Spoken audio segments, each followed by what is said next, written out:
Béni soit le Dieu et Père de notre Seigneur Jésus le Christ, qui, selon son abondante miséricorde, nous a régénérés pour une espérance vivante par la résurrection de ce même Jésus le Christ, résurrection d'entre les morts, pour un héritage qui ne peut se corrompre, ni se souiller, ni se flétrir, et qui vous est réservé dans les cieux, vous que la puissance de Dieu garde par la foi pour le salut prêt à se révéler au dernier moment.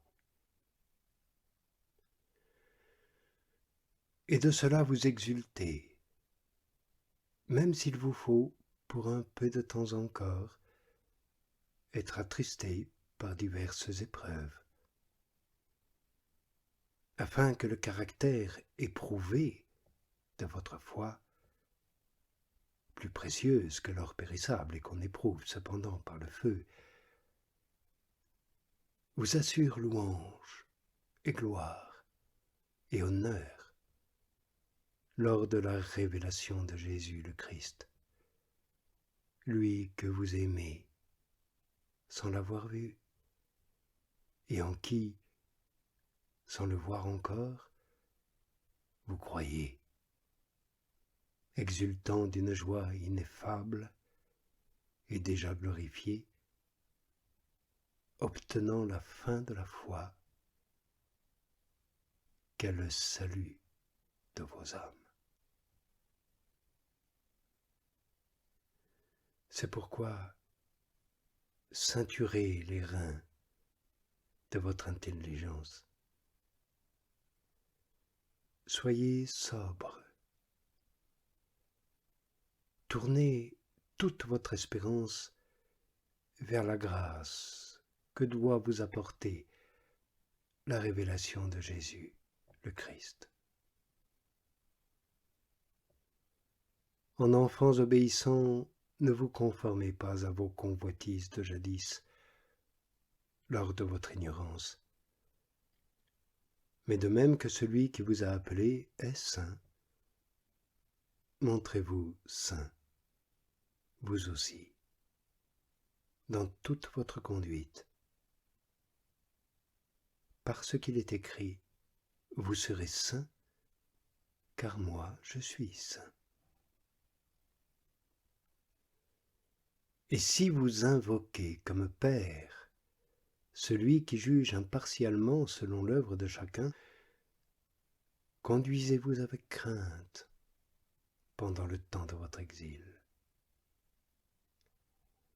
Vous le savez, ce n'est point par des choses corruptibles, argent ou or, que vous avez été rachetés de votre vaine conduite héritée de vos pères, mais par un sang précieux, celui d'un agneau sans défaut et sans tache, Jésus le Christ, désigné dès avant la fondation du monde et manifesté à la fin des temps à cause de nous.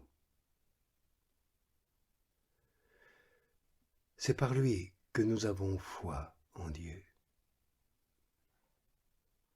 qu'il a relevé d'entre les morts et lui a donné la gloire, en sorte que notre foi et notre espérance soient en Dieu.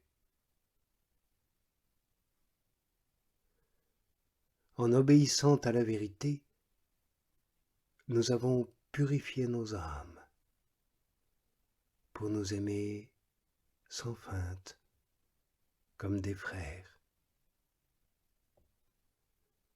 Aimons-nous les uns les autres, du fond du cœur, ardemment, puisque nous avons été régénérés, non d'un germe corruptible, mais incorruptible, par la parole même de Dieu, vivante et qui demeure.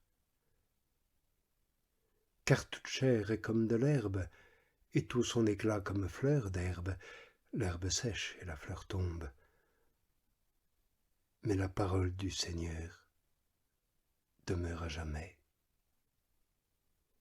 Et c'est cette parole dont la bonne nouvelle nous a été annoncée.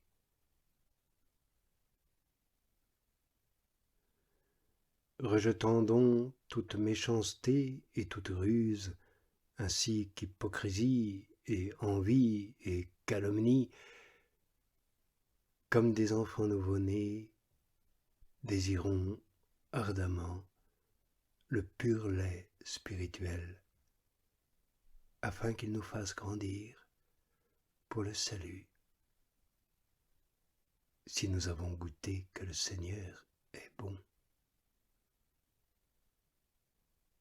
Avançons-nous donc vers lui, pierre vivante rejetée par les hommes, mais élue, précieuse, devant Dieu. Et nous-mêmes, comme des pierres vivantes, laissons-nous bâtir en maison spirituelle pour un sacerdoce saint, en vue d'offrir des sacrifices spirituels agréés de Dieu par Jésus le Christ. Car on trouve dans l'Écriture: voici que je place en Sion une pierre élue, angulaire, précieuse, et qui se fie en elle ne saurait avoir honte. À vous donc l'honneur, vous qui croyez.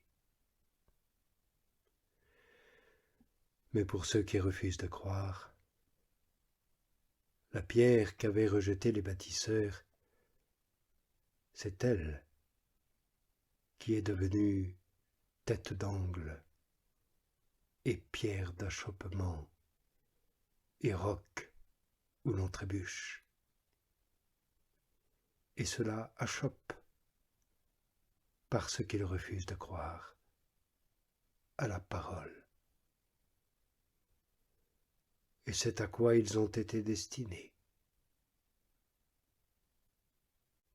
Mais vous êtes une race élue, un sacerdoce royal, une nation sainte, un peuple qu'il s'est acquis pour annoncer les vertus de celui qui vous a appelé des ténèbres à sa merveilleuse lumière.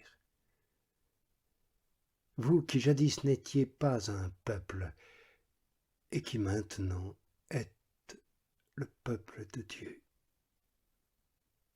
Vous qui n'obteniez pas miséricorde et qui maintenant avez obtenu miséricorde.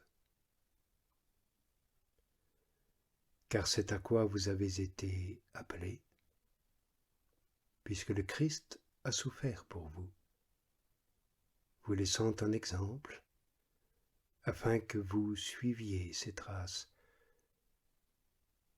Lui qui n'a pas commis de péché, et dans la bouche duquel on n'a pas trouvé de ruse, lui qui insulté ne rendait pas l'insulte, souffrant ne menaçait pas, mais s'en remettait au juste juge, lui qui sur le gibet a porté lui-même nos péchés en son corps, afin que, morts au péché, nous vivions pour la justice. Lui dont la meurtrissure nous a guéris, car nous étions errants comme des brebis. Mais maintenant, nous sommes retournés au berger et au gardien de nos âmes. Humilions-nous donc sous la puissante main de Dieu, pour qu'il nous élève au moment voulu. Tous nos soucis, rejetons-les sur lui. parce qu'il a soin de nous. Soyons sobres, veillons. Notre adversaire, le diable, comme un lion rugissant, circule, cherchant qui engloutir. Résistons-lui, solides dans la foi, sachant que les mêmes souffrances sont imposées à notre fraternité qui est dans le monde. Et après de courtes souffrances, le Dieu de toute grâce, qui nous a appelés à sa gloire éternelle, dans le Christ Jésus, nous rétablira lui-même, nous affermira, nous fortifiera, nous rendra inébranlables. Oui, à lui, la domination pour les éternités d'éternité.